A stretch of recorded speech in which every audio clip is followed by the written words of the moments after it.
ನಮಸ್ಕಾರ ವೀಕ್ಷಕರೇ, ನಾನು ನಿಮ್ಮ ರಾಧಿಕಾ. ಕಾಯಕವೇ ಕೈಲಾಸ. ಕೆಲಸ ಯಾವುದಾದರೇನು, ಮಾಡುವ ಕೆಲಸದಲ್ಲಿ ಆಸಕ್ತಿ, ಶಿಸ್ತು, ಪ್ರಾಮಾಣಿಕತೆ, ನಿಷ್ಠೆ ಇರಬೇಕಷ್ಟೇ. ಹಳ್ಳಿಗೂ ಸೈ, ಪೇಟೆಗೂ ಸೈ, ಹಗಲು ರೆಡಿ, ರಾತ್ರಿ ಇಡಿ. ಬಡವರ ಪಾಲಿನ ಜೀವರಕ್ಷಕಿ, ಆಟೋ ಚಾಲಕಿ ರಾಜೀವಿ ನಾಯಕ್ ಪರ್ಣಂಕಿಲ ಇವರ ಜೊತೆ ಇದ್ದೇನೆ. ಕೊರೋನಾ ವಾರಿಯರ್ಸ್ ಆಗಿ ಕರ್ತವ್ಯ ನಿರ್ವಹಿಸಿದ ಇವರು ತನ್ನ ಜೀವದ ಹಂಗನ್ನು ತೊರೆದು ರೋಗಿಗಳನ್ನು ಆಸ್ಪತ್ರೆಗೆ ದಾಖಲಿಸುತ್ತಿದ್ದರು. ನಮ್ಮ ಹೆಮ್ಮೆಯ ಪ್ರಧಾನಿ ನರೇಂದ್ರ ಮೋದಿ ಇವರು ನಮ್ಮ ಈ ರಾಜೀವಿ ನಾಯ್ಕ್ ಇವರನ್ನು ಸಂಪರ್ಕಿಸಿ ಟ್ವೀಟ್ ಕೂಡ ಮಾಡಿದ್ದರಂತೆ. ಉಪರಾಷ್ಟ್ರಪತಿ ವೆಂಕಯ್ಯ ನಾಯ್ಡು ಇವರನ್ನು ಸಂಪರ್ಕಿಸಿದರಂತೆ. ಬನ್ನಿ ರಾಜೀವಿ ನಾಯ್ಕ್ ಅವರ ಜೊತೆ ಮಾತನಾಡುವ. ಮೇಡಮ್, ನಿಮಗೆ ವಿಶೇಷವಾಗಿ ಈ ಆಟೋ ಚಾಲಕಿಯೇ ಆಗಬೇಕಂತ ಹೇಳಿ ಯಾಕೆ ಅನಿಸಿತ್ತು ಮೇಡಮ್? ಮತ್ತು ನಿಮಗೆ ಸ್ಫೂರ್ತಿ ಯಾರು? ಆಟೋ ಬೇಕಂತ ಹೇಳಿದರೆ ನಾನೀಗ 10th ಕಲ್ತದ್ದು. ಅಂದರೆ ಈ ನಮ್ಮದು ಇಲ್ಲಿ ಪೆರ್ಣಂಕಿಲ್ ಅಂದರೆ ಲಾಸ್ಟ್ ಸ್ಟಾಪು ಬಸ್. ಆಗ 2001 ಇಸ್ವಿಯಲ್ಲಿ ಪೆರ್ಣಂಕಿಲ ನಮ್ಮ ಮನೆ ಹತ್ರನೇ ಲಾಸ್ಟ್ ಸ್ಟಾಪು. ಆದ್ದರಿಂದ ಮುಂದೆ ಹೋಗುವ ಜನರಿಗೆ ಸುಲಭ ಆಗಲಿ. ಮತ್ತು ಸ್ವಲ್ಪ ಕಾಡೆಲ್ಲ ಇರುತ್ತದೆ, ಕಾಡು ಪ್ರಾಣಿಗಳ ಹಾವಳಿ ಸಹ ಉಂಟು. ಮತ್ತು ನನಗೆ ಬೇರೆ ಉದ್ಯೋಗ ಮಾಡಲಿಕ್ಕೆ ಅಂದರೆ ನಮ್ಮ ಮನೆಯವರು ಡ್ರೈವರ್ ಆದದ್ರಿಂದ ನಾನು ಸಹ ಇದು ಡ್ರೈವಿಂಗ್ ಮಾಡಿದ್ರೇನು ಅಂತ ಹೇಳ್ಕೊಂಡು ಒಂದು ತಲೆಯಲ್ಲಿ ನನಗೆ ಯೋಚನೆ ಬಂತು.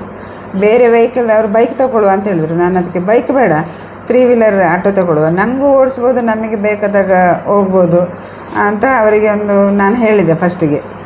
ಅದಕ್ಕೆ ಅವರು ಫುಲ್ ಸಪೋರ್ಟ್ ಕೊಟ್ಟರು. ಆಯಿತು, ನೀನು ಮಾಡೋದು ಅಂತ. ಡ್ರೈವಿಂಗ್ ಲೈಸೆನ್ಸ್ ಮಾಡಿಸ್ಲಿಕ್ಕೆಲ್ಲ ನಾನು ಕರ್ಕೊಂಡು ಹೋದರು. ಇದೇ ಮಹಾಮಾಯಿ ಮೋಟರ್ ಡ್ರೈವಿಂಗ್ ಸ್ಕೂಲಲ್ಲಿ ನನಗೆ ವಸಂತ್ ಸರ್ ಅಂತ ಇದ್ದರು. ಅವರು ಈಗ ಇಲ್ಲ. ಅವರು ನನಗೆ ಡ್ರೈವಿಂಗ್ ಹೇಳಿಕೊಟ್ರು. ಒಂದು 5 ದಿವಸದಲ್ಲಿ ನಾನು ಆಟೋ ಡ್ರೈವಿಂಗ್ ಕಲಿತಿದ್ದೇನೆ. ಯಾಕಂದರೆ ಅಷ್ಟು ಇಂಟ್ರೆಸ್ಟ್ ಇತ್ತು ನನಗೆ. ಓಕೆ, ನಿಮಗೆ ಸ್ಫೂರ್ತಿ ಯಾರು? ಸ್ಫೂರ್ತಿ ಫಿಲ್ಮ್ ಆ್ಯಕ್ಟ್ರೆಲ್ಲ ಇದ್ರಲ್ಲ, ಲೇಡೀಸ್ ಎಲ್ಲ, ಅವರನ್ನೆಲ್ಲ ನೋಡಿ ಖುಷಿ ಆಯಿತು. ಜಯಮಾಲ ಇದ್ದರು. ಮತ್ತು ಇವರು ನಿಮ್ಮ ಮನೆಯಲ್ಲಿ ನಿಮ್ಮ ಕುಟುಂಬದವರ ಒಂದು ಸಪೋರ್ಟ್ ಹೇಗಿತ್ತು? ತುಂಬ ಸಪೋರ್ಟ್ ಇತ್ತು. ನಮ್ಮ ಮನೆಯವರದ್ದು ಫುಲ್ ಸಪೋರ್ಟ್ ಇತ್ತು. ಓಕೆ, ನಾನು ಯಾವ ಕೆಲಸ ಮಾಡೋದು ತೊಂದರೆ ಇಲ್ಲ, ಅವರಿಗೆ ಕರೆಕ್ಟಾಗಿ ಮಾಡಬೇಕಂತ ಆಯಿತಾ ಅಂತ ನಾನು ಮತ್ತೆ ಕಡೆಗೆ ಅವ್ರ ಹತ್ರನೇ ಹೇಳಿ ಅದೇ ಲೈಸೆನ್ಸ್ ಎಲ್ಲ ಮಾಡಿಸಿಕೊಟ್ರು. ಮತ್ತು ಅವರೇ ಸ್ಫೂರ್ತಿ ನನಗೆ, ಪ್ರೋತ್ಸಾಹ ಅವರೇ. ಮತ್ತು ಸ್ತ್ರೀಶಕ್ತಿಯ ನಮ್ಮ ಮೇಡಮ್ ಹೇಳಿದರು. ಆಗ ಮೇಡಮ್ ಒಬ್ಬರಿದ್ದರು, ಅವರು ಹೇಳಿದರು. ನಾನು ಅವ್ರ ಹತ್ರ ಕೇಳಿದೆ, ಮೇಡಮ್ ಹೀಗೆ ಮಾಡ್ತೇನೆ ನಾನು ಅಂತೇಳಿ. ಅದಕ್ಕೆ ಆಯಿತು ಮಾಡಿ ಅಂತ ಹೇಳಿದ್ರು. ಅವರು ಸಪೋರ್ಟ್ ಕೊಟ್ಟರು ಮತ್ತು ನಮ್ಮ ಮನೆಯವರು ಸಪೋರ್ಟ್ ಕೊಟ್ಟರು. ಮತ್ತು ನಮಗೆ ಧೈರ್ಯ ಎಲ್ಲ ಬರಲಿಕ್ಕೆ ನಮ್ಮ ಅಮ್ಮ ಕಾರಣ. ನಮಗೆ ಸಣ್ಣದಿಂದಲೇ ಈ ಜನ್ಸ್ ಕೆಲಸ ಮಾಡ್ತಾರಲ್ಲ, ಅದರಲ್ಲಿ ಇಂಟ್ರೆಸ್ಟ್ ಜಾಸ್ತಿ ನನಗೆ. ಹಾರ ಹಿಡ್ಕೊಳ್ಳೋದು, ಪಿಕ್ಕಾಸ್ ಹಿಡ್ಕೊಳ್ಳೋದು, ಎಂಥ ಜನ್ಸ್ ಕೆಲಸ ಉಂಟು ನೋಡಿ, ಅದರಲ್ಲಿ ಇಂಟ್ರೆಸ್ಟ್ ಜಾಸ್ತಿ. ಅದಕ್ಕೆ ಅಮ್ಮ ಅದು ಮಾಡಬೇಡ, ಇದು ಮಾಡಬೇಡ, ನೀನು ಮನೆಯದು ಒಳಗಿದ್ದು ಕಲಿಬೇಕು, ಹುಡುಗಿಯರೆಲ್ಲ ಹೇಳ್ತಿದ್ರು ಒಮ್ಮೊಮ್ಮೆ. ಅದಕ್ಕೆ ನಾನು ಹೇಳಿದೆ, ಹುಡುಗಿಯರದ್ದು ಕೆಲಸ ನಾನು ಯಾರ ಹತ್ರ ಮಾಡ್ತೇನೆ, ಹೊರಗಿದ್ದು ಕೆಲಸ ಕಲಿಬೇಕು, ನನಗೆ ಎಲ್ಲ ಕೆಲಸ ಗೊತ್ತಿರಬೇಕು ನಮಗೆ ಅಂತ. ಹಾಗೆ ಅಮ್ಮ ಸ್ವಲ್ಪ ಮತ್ತೆ ಹಾಂ ಅಂತೇಳಿ ಧೈರ್ಯ ಹೇಳಿ, ಅವರ ಮುಖಾಂತರ ನನಗೆ ಧೈರ್ಯ ಬಂದದಂತ ಹೇಳಲಿಕ್ಕೆ ಹೆಮ್ಮೆ ಪಡ್ತೇನೆ. ಓಕೆ, ಮತ್ತು ಸಪೋರ್ಟ್ ಎಲ್ಲ ನಮ್ಮ ಮನೆಯವರೆಲ್ಲ ಮಾಡಿದ್ದಾರೆ.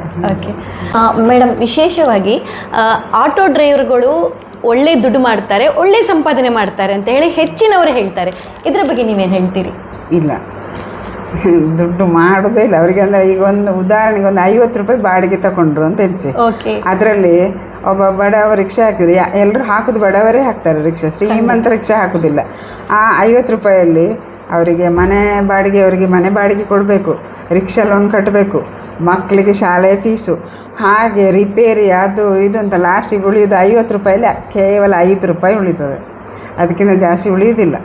ಜನರು ಎಂತ ಸರ್, 50 ರೂಪಾಯಿ ಕೊಟ್ಟಗಳು, 50 ರೂಪಾಯಿ ಎಲ್ಲ ಕಿಸೆಗೆ ಹಾಕಿದ ಅಲ್ಲ, ತಪ್ಪದು ನಿಜ. ಅದು ಸಹ ಈಗ ಗ್ಯಾಸಿಗಂತೂ ರೇಟ್ ಜಾಸ್ತಿ ಆಗಿದೆ, ಈಗ ಹೇಳೋದೇ ಬೇಡ. ರಿಕ್ಷಾ ಡ್ರೈವರ್ನವರದ್ದು ಜೀವನ ತುಂಬ ಕಷ್ಟ, ತುಂಬ ಇದುಂಟು. ಅವರಿಗೊಂದು ಎಷ್ಟು ಫೆಸಿಲಿಟಿ ಕೊಟ್ಟರೂ ಸಾಕಾಗೋದಿಲ್ಲ ಹೇಳೋದು ನಾನು. ಹಾಗೆ ತುಂಬ ಕಷ್ಟ ಉಂಟು. ಓಕೆ ಮೇಡಮ್, ನಿಮಗೆ ಈಗ ನಮ್ಮ ಹೆಮ್ಮೆಯ ಪ್ರಧಾನಿ ನರೇಂದ್ರ ಮೋದಿಜಿಯವರು ಟ್ವೀಟ್ ಮಾಡಿದ್ದರಂತೆ. ಹೀಗೆ ಆ ಟೈಮಲ್ಲಿ ನಿಮಗೆ ಅದು ಹೇಗೆ ಅನಿಸಿತು ಮೇಡಮ್? ತುಂಬ ಖುಷಿಯಾಗಿತ್ತು. ಅಂದರೆ ಯಾವ ಥರ ರಿಪ್ಲೈ ಕೊಡಬೇಕಂತಲೇ ಗೊತ್ತಾಗಲಿಲ್ಲ. ಯಾಕಂದರೆ ಇಲ್ಲಿ ತುಂಬ ಜನ ಟಿ ವಿಯವರು, ಪೇಪರ್ನವರು, ಅದೇ ಟೈಮಲ್ಲಿ ಒಂದೇ ಸರ್ತಿ ಟಿ ವಿಯವರೆಲ್ಲ ಬಂದಾಗ ಈಚಿನ ಅವರು ಸಹ ಕಾಲ್ ಮಾಡಿದ್ರು ನನಗೆ. ಎಂತ ಹೇಳ್ತಾರೆ ಈಗ ದೇವರು ಪ್ರತ್ಯಕ್ಷ ಆಗಿ ನಿನಗೇನು ವರ ಬೇಕಂತ ಕೇಳಿದ್ರೆ ನಾನು ಆ ಟೈಮಲ್ಲಿ ಏನಂತ ಹೇಳ್ಬೋದು. ಹಾಗೆ ನನಗೆ ಒಂದೇ ಥರ ಎಷ್ಟು ಕಾಲ್ ಬಂತು, ನನಗೆ ಎಂತಂತಲೇ ಅರ್ಥ ಆಗ್ತಿರ್ಲಿಲ್ಲ. ಅಷ್ಟು ಎಂತ ಮಾಡಿದ್ದೇನೆ ನಾನು ಆ ಥರದ್ದು ಅಂತ ನನಗೆ ಅಷ್ಟು ಇದಾಗಿತ್ತು ಒಂದು ಸರ್ತಿ. ನಾನು ಇಷ್ಟು ದೊಡ್ಡ ಕೆಲಸ ಮಾಡಿದ್ನ ಅಂತ ನನಗೆ ಒಂಥರ ಮನಸ್ಸಿಗೆ ಆಗ್ತಿತ್ತು. ಅಂದರೆ ಪ್ರಧಾನಮಂತ್ರಿಯವರೇ ಕಾಲ್ ಮಾಡಬೇಕಾದ್ರೆ ಮತ್ತು ಉಪರಾಷ್ಟ್ರಪತಿಯವರು ಟ್ವೀಟ್ ಮಾಡಬೇಕಾದ್ರೆ ನಾನು ಅಂತಹ ಸಾಧನೆ ಏನು ಮಾಡಿದ್ದೇನೆ ಅಂಥೇಳಿ. ಮತ್ತು ಇವರೆಲ್ಲ ಬರುವಾಗ ಗೊತ್ತಾಯಿತು, ಇದಕ್ಕೆ ಇಷ್ಟು ಮಹತ್ವ ಉಂಟು ಕೊರೋನಾ ಟೈಮಲ್ಲಿ ಮಾಡಿದ ಅಂತ. ಅದು ಮುಖ್ಯ ಕಾರಣ DC ಅವರು ಸಹ ಆಗ್ತಾರೆ, ನಮ್ಮ ಉಡುಪಿ ಜಿಲ್ಲೆಯದ್ದು. ಯಾರಿದ್ರು DC-ಯಲ್ಲಿ? ಜಗದೀಶ್. ಹಾಗೆ ಖುಷಿ. ಮತ್ತು ಕೊರೋನಾದ ಟೈಮಲ್ಲಿ ಕರ್ಕೊಂಡು ಹೋಗಿದ್ದೇನಲ್ಲ, ಅದೇ ಥರ ಅದು ಫಸ್ಟ್ ಅಲ್ಲ, ಇದರ ಮೊದಲು ಸಹ ಒಂದು 10-20 ಗರ್ಭಿಣಿಯವರನ್ನು ಕರ್ಕೊಂಡು ಹೋಗಿದ್ದೇನೆ. ಆದರೆ ಅದು ಪಬ್ಲಿಕ್ ಆಗಲಿಲ್ಲ ಅಷ್ಟೇ, ಯಾಕಂದರೆ ನಾನು ಅವರನ್ನು ಫ್ರೀ ಕರ್ಕೊಂಡು ಹೋಗ್ತಿದ್ದೆ. ಅಂದರೆ ನನ್ನ ರಿಕ್ಷಾದಲ್ಲೇ ಬರೆದಿದ್ದೆ ಹೆರಿಗೆಗೆ ಉಚಿತ ಸೇವೆ ನಂದು ಅಂತ ಹೇಳ್ಕೊಂಡು. ಹಾಗೆ ನಾನು ರಾತ್ರಿ ಟೈಮಲ್ಲಿ ಅಂದರೆ ಆಂಬುಲೆನ್ಸಿಗೆ ಈಗ ಫೋನ್ ಮಾಡಿದರು ಸಹ ಅವರು ಉಡುಪಿಯಿಂದ ಇಲ್ಲಿ ಬರಬೇಕಾದ್ರೆ ಅರ್ಧ ಗಂಟೆ ಬೇಕು, ಅವರಿಗೆ ಕಾಲ್ ಮಾಡ್ತಾ ಇರಬೇಕು. ಅಷ್ಟೊತ್ತಿಗೆ ನಾವು ಇಲ್ಲಿ ಹೆರಿಗೆಗೆ ಆಗಿರ್ತದೆ.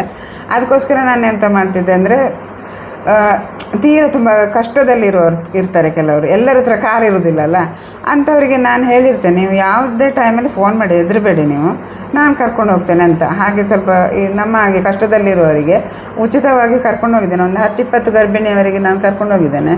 ಇದು ಹೊಸತಲ್ಲ, ಇದು ಕೊರೋನಾ ಆದದ್ರಿಂದ ಪಬ್ಲಿಕ್ ಆಗಿದೆ ಅಷ್ಟೇ.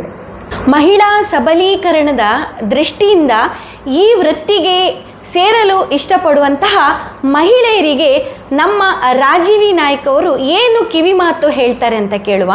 ಅವರಿಗೆ ಮಾಡ್ಬೋದು, ಧೈರ್ಯ ಬೇಕು. ಫಸ್ಟು ರಾತ್ರಿಯ ಹಗಲ ಯಾವಾಗ ಹೋಗ್ಬೇಕಾದ್ರೂ ಫಸ್ಟಿಗೆ ಮನಸ್ಸಲ್ಲಿ ಧೈರ್ಯ ಬೇಕು ಅವರಿಗೆ. ನಾನು ಇಂಥ ಕೆಲಸ ಮಾಡ್ಬೋದು ಅಂತ ಆತ್ಮವಿಶ್ವಾಸ ಅವರಿಗೆ ಫಸ್ಟ್ ಇರಬೇಕು. ಅದು ಆಟೋ ಡ್ರೈವರ್ ಅಂತ ಒಂದೇ ಅಲ್ಲ, ಈಗ ಹುಡುಗರೆಲ್ಲ ಯಾವ್ಯಾವ ಕೆಲಸ ಮಾಡ್ತಾರೆ. ಈ ಕೆಲವರನ್ನು ನಾನು ನೋಡಿದ್ದೇನೆ, ಕರೆಂಟ್ ಕಂಬ ಹತ್ತುದು ಲೇಡೀಸ್ನವರು. ಅವರಿಗೆ ಹೇಗೆ ಆತ್ಮವಿಶ್ವಾಸ ಇರ್ತದೆ ಅವರಿಗೆ, ನಾನು ಮಾಡ್ತೇನೆ, ಇದು ಮಾಡಬೇಕು ನಾನು ಅಂತ. ಮತ್ತು ಒಂದು ಹೇಳ್ತೇನೆ, ಅದಕ್ಕೆ ಹಠ ಬೇಕು, ಧೈರ್ಯ ಆತ್ಮವಿಶ್ವಾಸದ ಜೊತೆಗೆ ಹಠ ಬೇಕು ನಮಗೆ, ಇಂಥ ಫೀಲ್ಡಲ್ಲಿ ನಾನು ಮಾಡಬೇಕು ಅಂತೇಳಿ. ಹಾಗೆ ಆಟೋ ಡ್ರೈವಿಂಗ್ ಒಂದಲ್ಲ, ಬೇರೆ ಕೆಲಸ. ನಮ್ಮ ಇಲ್ಲಿ ಉದಾಹರಣೆಗೆ ನಮ್ಮ ಇಲ್ಲಿ ವಿಮಾನದ ಏರ್ ಹೋಸ್ಟೆಸ್ ಅದು ಒಬ್ರು ಕಲ್ತಿದ್ದಾರೆ, ಫ್ಲೈಟಿಗೆ ಹೋಗಿದ್ದಾರೆ ಒಬ್ರು ಇಲ್ಲಿ ಪೆರ್ನಂಕಿಲದಿಂದ. ಅದು ಹಾಗೆ ಅವರು ಕಲ್ತಿದ್ದಾರೆ, ಧೈರ್ಯದಿಂದ ಅವರು ಹೋಗಿದ್ದಾರೆ. ಈಗ ಮಹಿಳೆಯರು ಎಲ್ಲ ಕ್ಷೇತ್ರದಲ್ಲೂ ಇದ್ದಾರೆ ಅಂತ ಕ್ಷೇತ್ರದಲ್ಲಿ ಇದ್ದಾರೆ, ಎಲ್ಲ ಕ್ಷೇತ್ರದಲ್ಲೂ. ಹುಡುಗರು ಯಾವ ಕೆಲಸ ಮಾಡ್ತಾರೆ ಅದರಲ್ಲೆಲ್ಲ ಹೆಚ್ಚಿನ ಇದರಲ್ಲೆಲ್ಲ ಗದ್ದೆ ಸಹ ಉಡ್ಲಿಕ್ಕೆ ಶುರು ಮಾಡಿದ್ದಾರೆ, ಮಿಷನ್ ಹಿಡ್ಕೊಂಡು. ಅದೆಲ್ಲ ನಿಜವಾಗಿ ಮೊದಲೆಲ್ಲ ಹುಡುಗರು ಮಾಡ್ತಾ ಇದ್ದ ಕೆಲಸ, ಅದೆಲ್ಲ ಮಾಡ್ತಾರೆ. ಈ ತೆಂಗಿನ ಮರಕ್ಕೆ ಕೆಲವರು ಹತ್ತುದನ್ನು ನೋಡಿದೆ ನಾನು ಆಚೆ ಕೇರಳ ಸೈಡಲ್ಲೆಲ್ಲ. ಹಾಗೆ ಅದೇ ಇದು ಕೆಲಸ ಅಂತೇನಲ್ಲ ಹೇಳಿದೆಲ್ಲ ನಾನು. ನಾವು ಮಾಡುವ ಕೆಲಸದಲ್ಲಿ ಪ್ರಾಮಾಣಿಕತೆ, ಮನೆ ಕೆಲಸಕ್ಕೆ ಮಾತ್ರ ಸೀಮಿತ ಅಲ್ಲ, ಎಲ್ಲ ಕೆಲಸಕ್ಕೂ ರೆಡಿ ಇರಬೇಕು ಅವರು, ಆ ಥರ. ಆದರೆ ಮನೆಯವರದ್ದು ಸಪೋರ್ಟ್ ಇರಬೇಕು ಫಸ್ಟ್. ಮನೆಯವರದ್ದು ನಮಗೆ ಸಪೋರ್ಟ್ ಇದ್ದರೆ, ಫ್ಯಾಮಿಲಿದು ಸಪೋರ್ಟ್ ಇದ್ದರೆ ಅಂಥ ಮಹಿಳೆ ಏನನ್ನು ಸಾಧಿಸ್ಬೋದು ಅಂತ ನನ್ನ ಲೆಕ್ಕಾಚಾರದಲ್ಲಿ. ರಾಜೀವಿ ನಾಯ್ಕ ಅವರ ಸಾಧನೆ ಒಂದೆರಡಲ್ಲ ವೀಕ್ಷಕರೇ. ಆಟೋ ಚಾಲನೆಗೂ ಸೈ, ಯಕ್ಷಗಾನಕ್ಕೂ ಸೈ ಅಂತ ಹೇಳುವಂತಹ ಕಲಾವಿದರು ಇವರು. ಇವರನ್ನು ಹುಡುಕಿಕೊಂಡು ಬಂದಂತಹ 10 ಹಲವಾರು ಪ್ರಶಸ್ತಿಗಳನ್ನು ನೋಡಬಹುದು.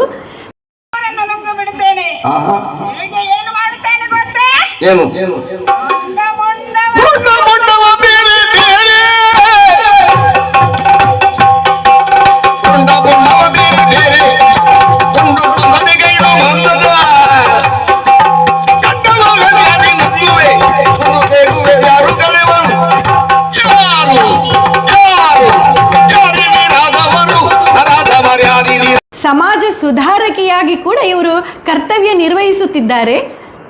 ರಾಜ್ಯ ಪ್ರಶಸ್ತಿ, ಜಿಲ್ಲಾ ಪ್ರಶಸ್ತಿ, ಇನ್ನೆಷ್ಟೋ 10 ಹಲವಾರು ಪುರಸ್ಕಾರಗಳು ನಮ್ಮ ರಾಜೀವಿ ನಾಯ್ಕ ಅವರನ್ನು ಹುಡುಕಿಕೊಂಡು ಬಂದಿದ್ದು. ಅವರು ಇಷ್ಟೊಂದು ಸಾಧನೆ ಮಾಡಿದ್ರು ತುಂಬ ಸರಳವಾಗಿ, ಸಜ್ಜನರಾಗಿ ಅವರು ತಮ್ಮ ಒಂದು ಆಟೋ ಚಾಲನೆಯಲ್ಲಿ ಇಲ್ಲಿ ಹೆಸರು ಮಾಡಿದಂಥವರು. ಇಷ್ಟೊತ್ತು ಮಾತನಾಡಿದ ರಾಜೀವಿ ನಾಯ್ಕ ಅವರಿಗೆ ಧನ್ಯವಾದ ಕೋರ್ತಿದ್ದೇನೆ. ಮೇಡಮ್ ನಮಸ್ಕಾರ. ನಮಸ್ತೆ.